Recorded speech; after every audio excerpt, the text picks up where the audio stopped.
Hello all. Occasionally, there comes across an article that I think is quite important to consider, evaluate, and then critique and understand. And today is one of those days. I'm going to share with you a part of this, not a large part, but a part of it, and allow us to reflect and contemplate on what's being said in the words, because whether you agree with them or not, I think the words that are being said, and whether you agree with the speaker or not. Even if you don't disagree with it, if you don't like the speaker, you should definitely read it. Okay? What's up with you? So, this is by Jordan Peterson. There's an aim to send shivers down the spines of GC women. It's always amazing to me when we're doing the warrior teacher stuff, there's a couple of things in there, and I say, well, you want listen to Jordan talk about X, right? Or read this bit by Jordan. Not much. There's also other stuff as well, but you can see the faces in the room. I might have to read some Jordan Peterson, and inevitably they come back the following month going, actually, it wasn't what I expected. Oh, what a surprise. We have to be very careful ourselves, don't we? Not to pop those blinders on, Don't like the person not listening. Don't pop those. As a warrior teacher, you can't, because you scan the landscape. What you think doesn't matter, right? So you can't pop the blinders on. Yeah, you can't. Okay, so I would genuinely recommend reading this.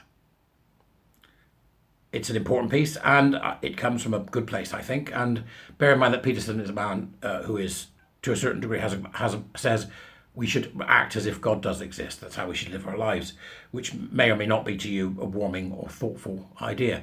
It doesn't matter if it is, but what he's saying here is in the comment on the Telegraph, and I think worth hearing. This unholy axis of Iranian thugs and Marxist psychopaths is an enemy of Muslims too. Judaism, Islam and Christianity are vital barriers to the spread of toxic narratives seizing both the West and the East. Over the last few years, I have engaged in continual dialogue with people across the spectrum of Islam. From Ayaan Hirsi Ali, who left her religious upbringing behind, through to moderates such as Mustafa Akyol and Hamza Yusuf, and even some of the more hardline commentators whose perspectives are popular among Muslim millennials in the UK. I have done this because I believe that Jews, Christians and Muslims share more in common than what divides them, and because I know that since there is no such thing as a world without religion, we must do what is best with what we have been bequeathed. That's an interesting choice of words. Bequeathed. Yeah. I am in serious trouble this week, he says. Nonetheless, because I argued that the authorities in Israel should give the terrorists who invaded their land, torturing and killing their citizens, the hell they most truly deserve. How could I say such a thing, some argued, while simultaneously maintaining my desire for a rapprochement between the peoples of the Abrahamic tradition? Let us begin that discussion by rendering unto Caesar what is Caesar, and unto God what is God's. The attack on Israel by the monsters of Hamas occurred not because Muslims and Jews are destined by religious necessity to be each other's throats, but because Hamas's biggest supporter is Iran, a country run by thugs and deemed so even by its own people, had become concerned that the rulers of Saudi Arabia would continue in their laudable attempts to formulate a productive peace with Israel. 4 Arab countries signed the Abraham Accords, a Trump-era initiative that should have garnered the ex-president, for all his manifold faults, a Nobel Peace Prize. Brackets, at least in a world where the likes of Barack Obama were deemed worthy of such an honour. Close brackets. Behind the current signatories, the United Arab Emirates, Bahrain, Morocco and Sudan, stood the Saudis, without whose tacit agreement no such steps would have been taken, and everyone knew it. Joe Biden and the Democrats had therefore an historic and unparalleled opportunity to bring the occasionally troublesome Saudis formally into the fold soon after they took office, building on the Trump administration's work. Instead, with miraculous short-sightedness, they alienated them almost immediately, choosing instead of peace to deny to the previous president of the United States any honour for his revolutionary breakthrough, one deemed utterly impossible by the blinkered fools who ruled the State Department for decades. Despite being snubbed so insultingly and their consequent and justified anger, brackets, remember their unwillingness to provide the US with additional oil when Biden asked, and their recent flirtation with China, close brackets, the Saudis had been strongly considering the continuation and extension of the Abrahamic peace process. In consequence, the totalitarian mullahs of Iran, working with Hamas, were driven to desperation, knowing full well that such an agreement would undermine and isolate them fatally. This is the same Iran, by the way, that the Democrats under Biden have utterly failed to resist and control, continuing a pattern well established by the aforementioned Nobel laureate Obama.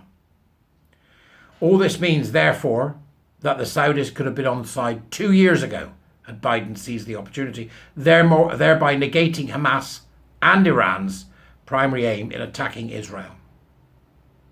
Instead, he and his fellow Democrats downplayed the significance of the Trump administration's cardinal achievement just to score the cheapest and yet most expensive brackets of political points. So here we are again, with Israeli and Palestinian blood once again being unnecessarily spilled. Social media and fetishization of bloodshed. This is the next title. One of the most shocking elements of this entire tragedy is how many in the West, particularly on the radical left, have been championing a cause devoted to naught but violence. As a psychologist, I view this as a phenomenon facilitated by the power, accessibility, and irresponsibility of social media, which allows for toxic traits exhibited by a small minority to propagate and proliferate with none of the usual real-world consequences.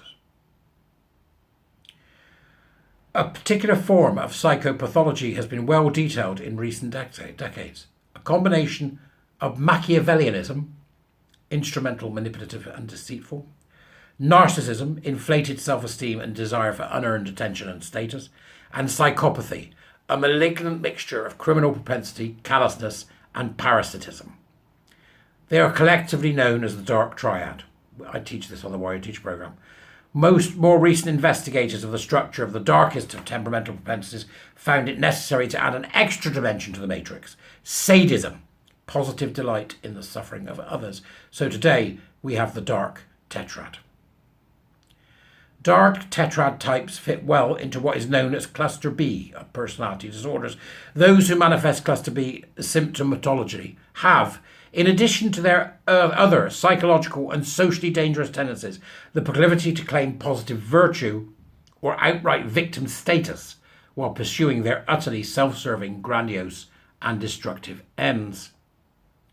They lie, cheat, steal, gossip, reputation savage, brag, claim credit where none is due, and distribute blame to everyone but themselves, all the while pursuing nothing but their own immediate, immature, hedonistic self-gratification, trumpeting their moral virtue and or brandishing their identity as oppressed innocence.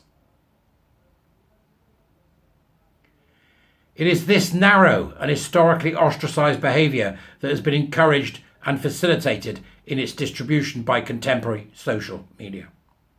When such individuals organize, and this happens from time to time, they threaten the integrity of the entire society within which they operate, hoping to light everything aflame and dance orgiastically in the ruins. This happened after the French Revolution, it happened in Soviet Russia, it happened in Nazi Germany, and it's happening now in the West with the rise of the most demented woke causes. This warped psychological perspective has an appeal to groups larger than just the core individuals, and in various surreal guises. How else are you to explain the staggeringly incomprehensible spectacle of, for example, Queers for Palestine? Perhaps the most egregious example of the union of the desire by the progressives to tear down everything in the West that is worthy, even at the cost of formulating an alliance that would in an instant be suicidal if it ever made itself manifest. I think this is an extraordinary piece. I've obviously not read all of it. I suggest that you do. I'll see you later.